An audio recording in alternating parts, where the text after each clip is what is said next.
नमस्कार, मी विलास बडे. न्यूज 18 लोकमतच्या या विशेष कार्यक्रमात आपल्या सगळ्यांचं स्वागत. मराठा समाजाच्या नंतर आता ओबीसी समाज सुद्धा आक्रमक झालाय. मराठा समाजाच्या आरक्षणाला सुप्रीम कोर्टाने स्थगिती दिल्यानंतर सरकारने मेगा भरती पुढे ढकलली, तर दुसरीकडे आता मराठा समाजाला ओबीसीतून आरक्षण देण्याची मागणी सुद्धा जोर धरतीये. या पार्श्वभूमीवर ओबीसी नेत्यांनीही आता एल्गार पुकारलाय. मराठा समाजाच्या सगळ्या मागण्या राज्य सरकारकडून ऐकल्या जात आहेत. अगदी एका समाजासाठी नोकर भरती थांबवून इतर समाजांचं नुकसान केलं जात आहे. मात्र आमच्या ओबीसी मंत्र्यांचा आवाज मुख्यमंत्री आणि सरकारपर्यंत पोहोचत नाही. जर मराठा समाजाला ओबीसीतून आरक्षण देण्याचा प्रयत्न झाला किंवा तशी पावली उचलली गेली तर एकाही ओबीसी मंत्र्याला महाराष्ट्रात फिरू देणार नाही, अशी आक्रमक भूमिका ओबीसीचे नेते प्रकाश शेंडगेंनी घेतली आहे. ओबीसी नेत्यांनी आज पत्रकार परिषद घेतली आणि 3 नोव्हेंबरला राज्यातील प्रत्येक तहसील कार्यालयाच्या समोर आंदोलन करण्याचा इशारा सुद्धा दिलेला आहे. त्यामुळे राज्यामध्ये कुठेतरी मराठा विरुद्ध ओबीसी असं राजकारण केलं जातंय का आणि ते करतंय कोण, असा सवाल निर्माण झालाय. पण सध्याच्या घडीला ओबीसी समाज मात्र प्रचंड आक्रमकपणे आता समोर येताना दिसतोय. एकतर मराठा समाजाला ओबीसीमधून आरक्षण देऊ नये अशी त्यांची मागणी आहे, तर दुसऱ्या बाजूला जी नोकर भरती थांबवण्यात आलेली आहे त्यामुळे सुद्धा ओबीसींवरती अन्याय होतोय, बाकी समाजावर अन्याय होतोय असं सांगत त्यांनी तातडीने ही मेगा भरती सुरू करावी अशी मागणी केलेली आहे. त्यामुळे एकूणच राज्यातल्या या सर्व परिस्थिती पाहता आरक्षणावरून आता रण पेटतंय.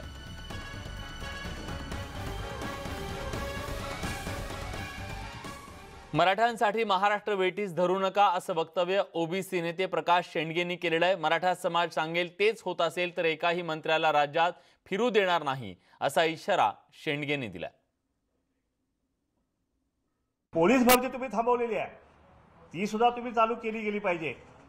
आणि जर या महाराष्ट्रामध्ये फक्त मराठा समाज सांगेल तेच होणार असेल तर मग मात्र ओबीसी आणि भटके मुक्त जे आहे यांना शेवटी या महाराष्ट्राचे रस्ते एक दिवशी बंद करावे लागणार आहेत. एकाही मंत्र्याला हा ओबीसी आणि भटके मुक्त समाज हा एकाही मंत्र्याला महाराष्ट्रात फिरू देणार नाही. कारण जे आमदार निवडून आलेत मराठा समाजाचे त्याच्यामध्ये ओबीसींचा टक्का जास्त आहे. नाही, छगन भुजबळ साहेब आणि वडेट्टीवार साहेब हे दोघंही मंत्री ओबीसी समाजासाठी मंत्रिमंडळात ते आवाज उठवत आहेत हे आम्हाला कल्पना आहे. पण त्यांचा आवाज जो आहे तो आवाज तोकडा पडतोय. कारण मंत्रिमंडळात 80% मराठा समाजाचा आहे. मराठा मंत्री आहेत. अर्थ खातं जे खजान्याची चावी आहे ती कुणाकडे आहे. त्यामुळे हे फक्त मंत्रिमंडळ आवाज उठवू शकतात, बाकी निर्णय घेऊ शकत नाही आहेत. काय आता हे आमचं उद्धव ठाकरे साहेबांपुढे विश्वास आहे, पण त्यांचंही तीन पक्षाचं सरकार असल्यामुळं त्यांनाही मर्यादा आहेत. आणि म्हणून आम्ही हे आंदोलन जे आहे आम्ही आंदोलनाच्या भूमिकेत त्यामुळे आम्ही गेलेलो आहे. आणि हे आंदोलन नंतर सुद्धा भूमिका नाही घेतली तर मग मात्र महाराष्ट्रामध्ये उद्रेक झाल्याशिवाय राहणार नाही. दरम्यान ओबीसींचा आवाज दाबण्याचा प्रयत्न केल्यास ओबीसी समाज आक्रमक होईल. वेळ प्रसंगी मुंबई सुद्धा बंद पडेल असा इशारा ओबीसी नेते जिडीत तांडेल यांनी दिलाय. हे संभाजीराजे असतील, उदयनराजे असतील किंवा अजून एक राज्य आहेत ते असतील, तर ह्यांची जी भाषा आहे ती आता ओबीसीसाठी चांगली राहिलेली नाही. ते केवळ एक मराठा समाजासाठी चांगली राहिलेली आहे. त्यांच्या फायद्याचं बघतात आणि कधी कधी तलवारी काढण्याच्या भाषा बोलतात. ह्या वाक्यांचा आणि ह्या शब्दांचा ह्या जनमानसात एवढा विपरीत परिणाम झालेला आहे की आता वास्तविक तुम्ही विचार केला तर जो ओबीसी समाज आहे त्या कोकणातला त्यामध्ये प्रामुख्यानं आमचा आगरी समाज, भंडारी समाज, कुणबी समाज, माळी समाज हे आक्रमक समाज आहेत. मग हे आक्रमक समाज जर त्यांनी विचार केला तर ही मुंबई जर चालू द्यायची असेल तर हे आक्रमक समाजाला दुखून चालणार आहे का? अजिबात नाही. कारण ह्या मुंबईच्या तिन्ही साईडला आमचा आगरी समाज आहे आणि एका साईडला समुद्र आहे, तिथं आमचा कोळी बांधव आहे. जर या आगरी समाज, कोळी बांधव किंवा भंडारी समाज, कुणबी समाज ठरवलं तरी मुंबई बंद पडू शकते. दरम्यान मराठा समाजाला आर्थिकदृष्ट्या मागासातून आरक्षण द्या अशी मागणी ओबीसी नेत्यांनी केली आहे. ईडब्ल्यूएसचं जे आरक्षण आहे त्याच्या संदर्भामध्ये मी राज्य शासनाला देखील विनंती करतो आणि मराठा जातीतल्या मराठा आमचे जे गरीब मराठा आहेत त्या गरीब मराठ्यांचं याच्या बाबतीतलं मत काय आहे ते शासनानं जाणून घ्यावं, सर्वे करावा की EWS मध्ये आम्हाला आरक्षण पाहिजे की नको पाहिजे. ते जर केलं तर माझी खात्री आहे 100% हे जे गरीब मराठे आमचे आहेत ते म्हणतील की आम्हाला EWS मधूनच आरक्षण पाहिजे. हा जो खेळ चाललेला आहे, या गरीब मराठ्यांचा जो खेळ चालवला जातोय, हा राजकीय पुढारी आपलं राजकारण साध्य करण्यासाठी त्यांचा खेळ करतायत आणि तो त्यांनी खेळ थांबवावा आणि गरीब मराठ्यांना EWSचं आरक्षण घेऊ द्यावं. या सगळ्याबद्दल बोलण्यासाठी आता आपल्यासोबत मान्यवर पाहुणे आहेत ओबीसी अभ्यासक श्रावण देवरेजी आणि आपल्यासोबत बबनराव तायवाडे हे सुद्धा आहेत ओबीसी महासंघाचे नेते. दोघांचंही स्वागत न्यूज 18 लोकमतच्या या चर्चेमध्ये. सुरुवातीला जातं श्रावण देवरे यांच्याकडे. सर, असं नेमकं काय झालं की ओबीसी समाज इतका आक्रमकपणे समोर येताना दिसतोय?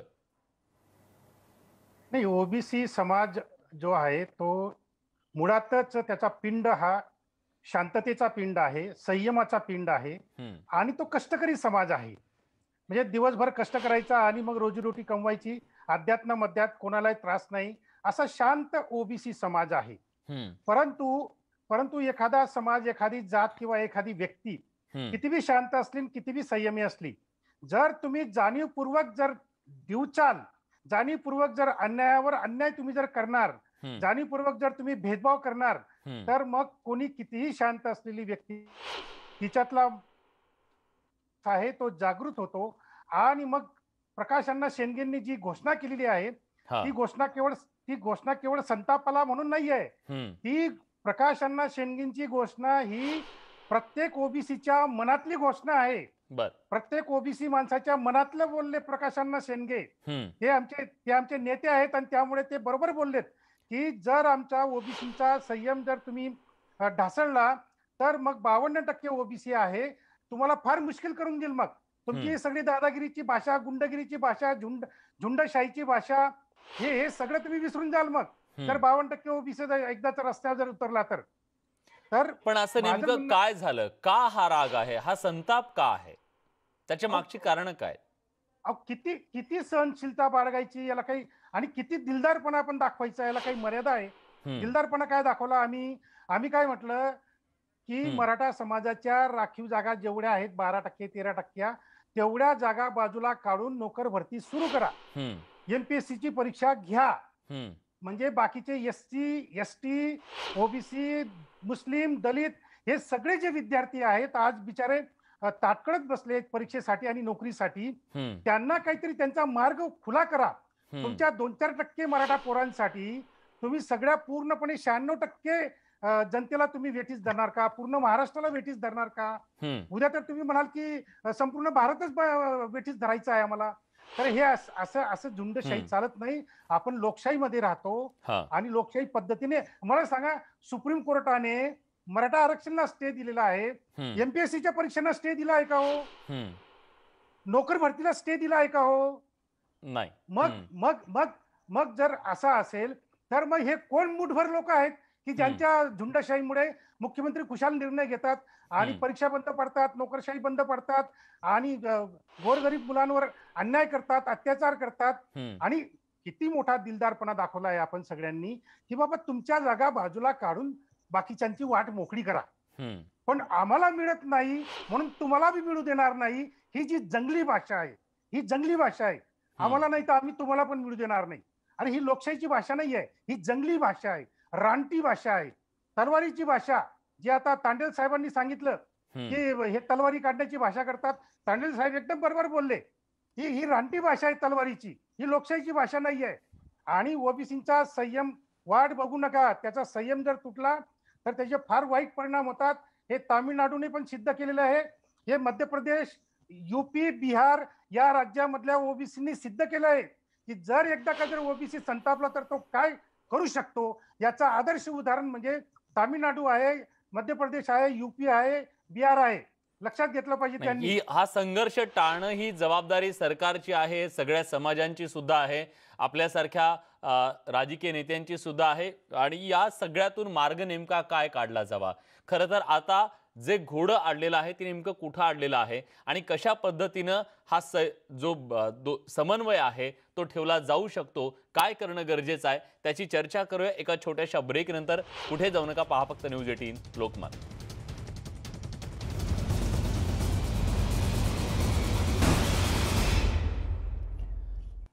ब्रेक नंतर तुमचं पुन्हा एकदा स्वागत. मराठा विरुद्ध ओबीसी अशा संघर्षाची ठिणगी पडण्याच्या आधीच योग्य तो निर्णय घ्या असा निर्वाणीचा इशारा एका बाजूने दिला जात असतानाच आता यावरून राजकारण सुद्धा सुरू होतंय का असा प्रश्न पडलेला आहे. दरम्यान आता आपल्यासोबत या संदर्भात बोलण्यासाठी मराठा मोर्चाचे समन्वयक दिलीप पाटील आहेत. पाटीलजी, स्वागत आहे तुमचं न्यूज 18 लोकमतच्या या कार्यक्रमामध्ये.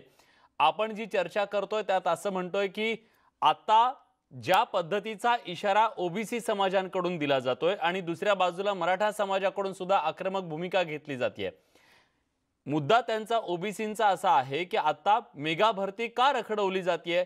जर मराठा समाजाच्या जागा तशाच राखीव ठेवून ही मेगा भरती करता येणार नाही का? केवळ मराठा समाजासाठी, इतर समाजाच्या मुलांवर अन्याय कशासाठी? तुमची तयारी आहे का? पहिली गोष्ट असं आहे की आता देवरे साहेबांनी सांगितलं की मराठा समाजाला जे 13% बाजूला ठेवून बाकीची भरती करा. मला देवरे साहेबांनी सांगावं, असं कायद्यात कुठं प्रोव्हिजन आहे का?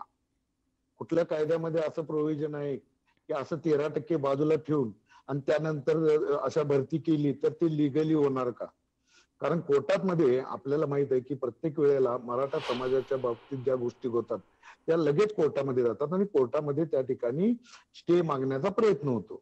तर अशा पद्धतीनं जर का 13% जर बाजूला ठेवलं आणि जर भरती केली तर मराठा समाजाच्या विद्यार्थ्यांच्यावर प्रचंड मोठा अन्याय होणार. कारण या बाबतीत आणखीन एक उदाहरण जर द्यायचं तर 2013 आमचे 14चे ESBC चे विद्यार्थी अजून 3,500 आपल्या नोकरीपासून वंचित आहेत, लक्षात घेतलं पाहिजे. आणि ह्याच बाबतीत अशाच पद्धतीने ते गेले आणि ते अजूनपर्यंत त्यांना न्याय मिळालेला नाही आहे. दुसरी गोष्ट, देवरे साहेबांनी जे मगाशी सांगितलं की जे त्यांचं म्हणणं असं आहे की मराठा समाजातले काही मुठभर म्हणतात 4-5% असं नाही आहे. मराठा समाज हे प्रूव्ह झालेला आहे. गायकवाड आयोगाने देखील सांगितलेलं आहे की मराठा समाज हा मागास आहे. मराठा समाजाला लोकसंख्या ही मराठाची 34% ही प्रूव्ह केलेलं आहे. असं असताना देखील जर का तुम्ही जर ओबीसी 52% आहे आणि ओबीसी आक्रमक होत आणि ओबीसी मध्ये कुठल्याही पद्धतीचा संघर्ष नाही आहे. सर्वसामान्य ओबीसी हा याच्या विरोधात आहे. मराठाच देखील ओबीसींची काढून घ्या असं आतापर्यंत कधीही कुठल्याही मराठा समाजातल्या नेत्याने असू दे, कार्यकर्त्यांनी अशी भूमिका मांडलेली नाही. हे ओबीसीचेच नेते अननेसेसरी काही गरज नसताना, आज काय गरज होती सांगाव? काय गरज नसताना त्यांनी सांगितलं की मराठा समाजातले लोक आक्रमक होतात आणि ओबीसींचं काढून घेतलं. आतापर्यंत कोणत्याही ओबीसींचं काढून घेऊन आरक्षण कधी मागितलं गेलेलं नाही. आमचं एससीबीसीचं जे आरक्षण आहे ते कोर्टामध्ये स्टे झालेलं आहे. तो स्टे उठवा म्हणून प्रत्येक मराठा समाजातल्या लोकांचं आणि प्रत्येक कार्यकर्त्याचं असं ते प्रत्येक 4.5 कोटी मराठा समाजाचं एक म्हणणं आहे की आपल्याला लवकरात लवकर स्टे उठवावा. विद्यार्थ्यांचे जे काही परीक्षा प्रवेश करले ते चालू व्हावेत आणि त्याचबरोबर नोकर भरती पण चालू व्हावी. खरं जोपर्यंत आमच्या मराठा समाजाचं आतापर्यंत अन्याय झालेला आहे, जोपर्यंत मराठा समाजाचा स्टे उठत नाही तोपर्यंत नोकर भरती करू नये. आणि कोर्टात देखील राज्य सरकारनं सांगितलेलं आहे सुप्रीम कोर्टामध्ये आम्ही नोकर भरती करणार नाही, मेगा भरती करणार नाही. त्यामुळे ऑटोमॅटिकच सुप्रीम कोर्टाचा याला स्टे आहे. देवरे साहेबांनी ह्याचे तिची नोंद घ्यावी. बबनराव तायवाडे आता आपल्या सोबत आहेत, मी त्यांच्याकडे जातोय. बबनरावजी, तुम्हाला ही भूमिका पटते? नाही, हे बघा, आम्ही राष्ट्रीय ओबीसी महासंघाने आधीच भूमिका घेतलेली आहे. 9 ऑक्टोबरला माननीय मुख्यमंत्र्यांसोबत जेव्हा सर्व ओबीसी नेत्यांची बैठक झाली होती त्या ठिकाणी सुद्धा आम्ही याला विरोध दर्शविला होता. आपण त्यावेळेस मुख्यमंत्र्यांनी 1 महिन्यामध्ये लवकर हा प्रश्न सुटेल असं सांगितलं होतं. आणि म्हणून आता मागील 4-5 दिवसापासून आम्ही जे म्हणतो आहे की 13% 12% जागा सोडून उर्वरित लोकांकरता ज्या जागा आहेत, मग त्याच्यामध्ये SC आहे, ST आहे, OBC आहे, ओपन कॅटेगरी आहे, मुस्लिम आहे, अल्पसंख्याक आहे, यांच्याकरता यांचं नुकसान का? उद्या समजा 2 वर्ष निकाल नाही लागला सुप्रीम कोर्टामध्ये, तो 2 वर्षेपर्यंत या महाराष्ट्रामध्ये पदभरती होणार नाही का? मी आपल्याला एक गोष्ट सांगू शकतो, महाराष्ट्र शासनाचा आकडा आहे की आमच्या ओबीसींचा 1 लाख पदाचा बॅकलॉग शिल्लक आहे. 1 लाख. मग हा 1 लाख पदाचा बॅकलॉग सुद्धा या मेगा भरतीमध्ये येणार आहे. मग या 1 लाख मागील 5-6 वर्षापासून वाट बघतोय. आणखी किती दिवस आम्ही वाट बघायची काय? आणि ते प्रत्येक वेळेस सुप्रीम कोर्टाने नोकर भरतीला स्टे दिलेला नाही आहे. सुप्रीम कोर्टाने MPSC इंजिनिअरिंगच्या ज्या परीक्षा पुढे ढकलण्यात आल्या त्याला स्टे दिलेला नाही आहे. या मराठा नेत्यांच्या आग्रहास्तव दबावाखाली सरकारने हा निर्णय घेतलेला आहे, जो पूर्णतः चुकीचा आहे. आणि म्हणून आम्ही किती सामंजस्याची भूमिका घेतो आहे की बा त्यांच्या जागा बाजूला ठेवा, जशाच्या तशा सुरक्षित ठेवा. असं करताच येत नाही. लोकांच्या नुकसान का काय हाच राज्य सरकारचा प्रश्न आहे. का करता येणार नाही? कारण त्याला कुठलाही स्टे नाही आहे, हे नाही आहे. काय स्टे नसल्यामुळे तेवढ्या जागा बाजूला ठेवून उर्वरित लोकांची परीक्षा घेऊन त्यांना नोकऱ्या दिल्या पाहिजे ना. मी सांगतो 1 लाख लोकांचा आमचा बॅकलॉग आहे. काय तो बॅकलॉग केव्हा भरून काढणार सरकार? ठीक आहे, तुमचा जो मुद्दा आहे की कधीपर्यंत आम्ही वाट पाहायची, सुप्रीम कोर्टामध्ये याच्या संदर्भातली जी न्यायालयीन लढाई आहे ती सुरू आहे आणि मग आज त्याला काही काल मर्यादा आहे की नाही? एक परीक्षा रद्द केली, दुसरी रद्द, तिसरी रद्द, अशा किती परीक्षा रद्द आपण करणार आहोत? आणि कधीपर्यंत बाकीच्या समाजाने त्याच्याकडे वाट पाहायचं? मला नाही तर कोणालाच नाही, अशी ही भूमिका आहे का? ती कितपत योग्य आहे? याच्याबद्दलचं उत्तर घेऊयात पाटलांकडून. कुठे जाऊ नका, एक छोटासा ब्रेक घेतोय. पाहत रहा फक्त न्यूज 18 लोकमत.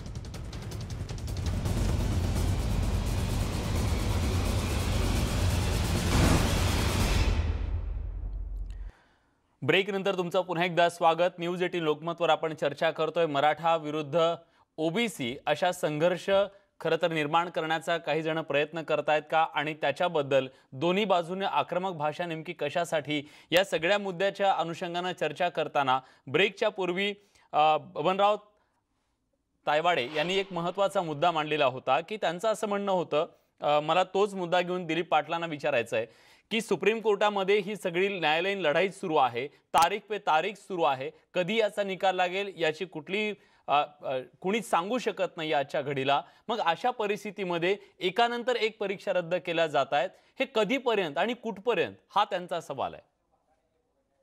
पहिली गोष्ट असं आहे की सुप्रीम कोर्टात जे काही स्टे दिलेला आहे, ते स्टे मध्ये राज्य सरकारनं हे स्टे उठवण्यासाठीचा प्रयत्न आणि हे करायला पाहिजे होता. राज्य सरकार कुठंतरी या ठिकाणी थोडं कमी पडलेलं आहे आणि त्यामुळे हे जे काही आताचं जे काही गोंधळ तयार झालेला आहे आणि जे काही MPSC परीक्षा आणि जे काही नोकर भरती आहे, MPSC बद्दल मी तुम्हाला सांगतो की ज्यावेळी स्टे बसायच्या आधी 8 दिवस आधी MPSCच्या परीक्षा पुढे ढकलल्या या कोरोनाच्या याच्यासाठी. त्यावेळी आमचं आरक्षण अबाधित होतं. त्यावेळी जर का घेतलं असतं तर आमचं 13% जे आहे आणि शिक्षणातलं 12% ते राहिलं असतं ना. आमचं म्हणणं आहे, आमचा लढा हे राज्य सरकार बरोबर आहे आणि राज्य सरकार बरोबर आम्ही लढत असताना म्हणणं आहे की त्याचा त्रास आम्हाला सहन करावा लागतोय आणि हे कुठपर्यंत? ठीक आहे, आपण 2 महिने थांबू, 3 महिने काहीतरी, कारण जी मुलं आज अभ्यास करतायत त्यांनी वर्षानुवर्ष अभ्यास केलेला आहे. अनेकांचं तर आपण बघतोय की त्यांची परिस्थिती सुद्धा नसते. जी मुलं MPSCचा अभ्यास करत असतात ती पुण्यासारख्या शहरात असतात, लॉकडाऊनचा काळ आहे, आईवडिलांकडून मिळेल तसे पैसे घेतात, मेसचे पैसे असतात, भाड्याचे पैसे असतात, एक एक दिवस ते मोजत असतात. अशा परिस्थितीमध्ये त्या गोरगरीब मुलांचा काय दोष आहे याच्यात? 100% आपण म्हणताय हे बरोबर आहे की या पद्धतीची परिस्थिती फक्त काय ओबीसी समाजातल्या किंवा कुठल्याच वैशिष्ट्य समाजातल्या विद्यार्थ्यांच्यावर आवडलेली नाही. अशी परिस्थिती असंख्य मराठा समाजातले पण विद्यार्थी आहेत ना. हो ना, खरंय. तर आमचं जर मराठा समाजातले विद्यार्थी आहेत, इतके दिवस ते अभ्यास करतात, इतके दिवस त्यांचा हे आहे, आमच्या आरक्षणासाठी इतके वर्षाचा लढा चालू आहे आणि आरक्षण मिळाल्यानंतर जर का त्या विद्यार्थ्यांनी आपल्या SCBC म्हणजे मराठाच्या कोट्यामधनं त्यांनी ऍप्लिकेशन केलेलं आहे, जवळजवळ 3.5-4 लाख लोक विद्यार्थी आहेत त्यामध्ये. जर का त्यांनी ऍप्लिकेशन केलं SCBC मधनं आणि परीक्षा देणार ओपन मधनं आणि त्याचा निकाल लावणार तिसरं, असं कुठलं आहे? कायद्यानं असं कसं होऊ शकेल? जर का त्या 3.5-4 लाख लोकांना तुम्ही वाऱ्यावर सोडणार आहात का? त्या लोकांचं काय चूक आहे? त्या विद्यार्थ्यांची काय चूक आहे? मराठा समाजातल्या लोकांचं म्हणणं आहे की प्रत्येकानं थोडंसं वाट बघायला पाहिजे आमचं जे काय आरक्षणाचा स्टे आहे तो स्टे लवकरात लवकर सरकारने उठवायला पाहिजे आणि स्टे उठवल्यानंतर मग जे काय आमचा कोटा असेल आणि त्यानंतर परीक्षा होऊ देत. हीच भूमिका मराठा समाजाने घेतलेली आहे. आणि कुठल्याही विद्यार्थी किंवा कुठल्याही विशिष्ट समाजाला कुठला त्रास व्हावा, देवरे साहेब म्हणले अशा पद्धतीचा काही मराठा समाजाचा हेतू नाहीये. उलट तेच लोक काय करतात, ज्यावेळी मूकमोर्चे निघाले त्यानंतर त्यांनी मोर्चे काढले. काय गरज होती हो? काय गरज होती? का मराठा समाजाने त्यावेळी कुठल्याही ओबीसीना त्रास दिला नाही, कुठल्या समाजाच्या विरोधात मराठा समाज मूकमोर्चे स्वतःचा हक्क मागत होते, त्यावेळी तुम्ही मोर्चे काढले. त्यानंतर मी तुम्हाला सांगू इच्छितो की मुंबई हायकोर्टात जी केस लढवली एसईबीसीच्या विरोधात, त्या ठिकाणी ओबीसीनी केस का लढवली? एसईबीसी मध्ये त्यावेळी मराठा समाज त्या ओबीसी मधनं काहीच घेत नव्हता, उलट ओबीसीच्या बाहेर होता. त्या ठिकाणी हे ओबीसीचे सगळे नेते आणि जोरदार केस लढवली मराठाच्या विरोधात. ती कशासाठी? जर आम्ही बाहेर होतो परत तुम्ही आमच्या कोर्टात जर का आम्हाला आणून मला तो प्रश्न सुद्धा विचारायचा आहे त्यांना की हा जो संघर्ष आहे तो संघर्ष पेटवण्याचं काम केलं जातंय का? सर्वसामान्यांच्या बरोबर नेत्यांकडून काही चुकतंय का? त्याच्याबद्दलची चर्चा एका छोट्याशा ब्रेक नंतर. कुठे जाऊ नका, पहा फक्त न्यूज 18 लोकमत.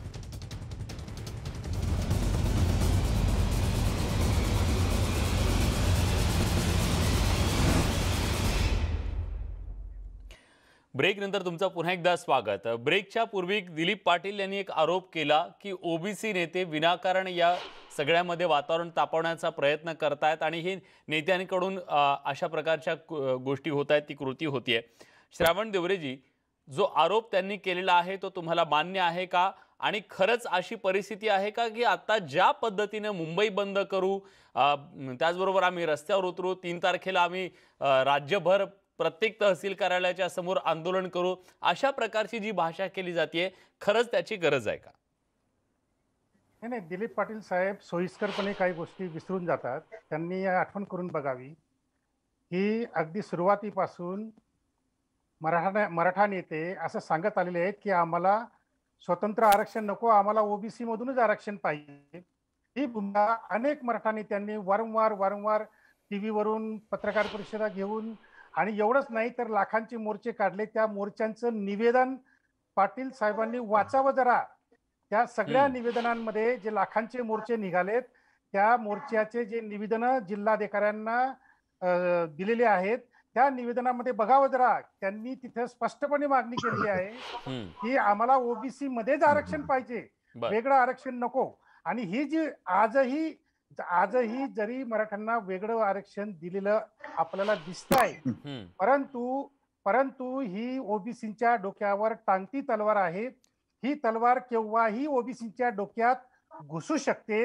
याचं कारण असं की हे सगळं आता सर्वोच्च न्यायालयामध्ये आहे. ओबीसी मंत्र्यांबद्दल जो रोष व्यक्त केला जातोय तो कितपत योग्य आहे? ओबीसी मंत्र्यां ऐकत नाहीत किंवा त्यांच्या शब्दाला किंमत नाही सरकारमध्ये, असाही आरोप केला जातोय. नाही, बरोबर आहे ना. म्हणजे हे बघा, प्रकाश सिंगेंनी जे सांगितलं ना की ओबीसी मंत्री आमचे प्रयत्न करतात, परंतु ओबीसी मंत्र्यांचं ऐकून घेतलं जात नाही. याचं कारण असं की सरकारला असं वाटतं की ओबीसी मध्ये काही जागृती नाही, ओबीसी झोपलेला आहे आणि ओबीसी काहीच बोलत नाही, आणि मग कशाला ओबीसी नेत्यांना किंमत द्यायची वगैरे वगैरे. हे जे काही समज त्यांनी, म्हणजे खरं म्हणजे गैरसमज त्यांनी जे मनामध्ये पाळून ठेवलेले आहेत. आणि या सरकारमध्ये वर्चस्व कोणाचं आहे? शेवटी महत्वाची खाती जी आहेत, अर्थ मंत्रालय वगैरे, ही कोणाच्या ताब्यात आहेत? मुख्यमंत्री साहेब सुद्धा हतबल आहेत. लक्षात घ्या, मुख्यमंत्री साहेब स्वतः हतबल आहेत आणि ते यांच्या दबावाला बळी पडून विनाकारण त्यांना पटत नसून सुद्धा केवळ दबावाला पडून त्यांना परीक्षा पुढे ढकलावी लागली, केवळ हे नोकर भरती थांबवावी लागली. तर अशा हतबल झालेल्या सरकारला आम्ही सांगू इच्छितो की तुम्ही ओबीसी बद्दल गैरसमज पाळू नका. ओबीसी हा जरी शांत दिसत असला, संयमी दिसत असला, तरी त्याला अन्यायाची काहीतरी परिसीमा आहे, लक्षात ठेवा. ठीक आहे, म्हणजे आता तुम्ही सुद्धा असं सांगताय की जे झालं ते पुरे झालं, यापुढे आता अन्याय सहन करणार नाही.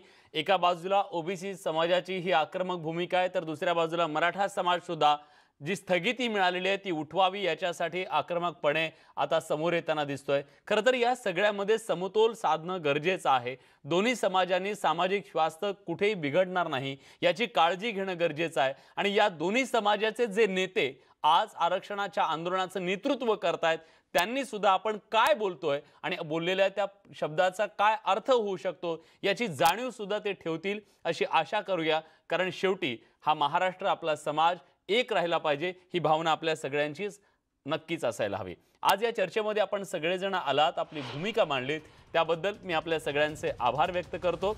या चर्चेत आपण इथे थांबतोय। धन्यवाद।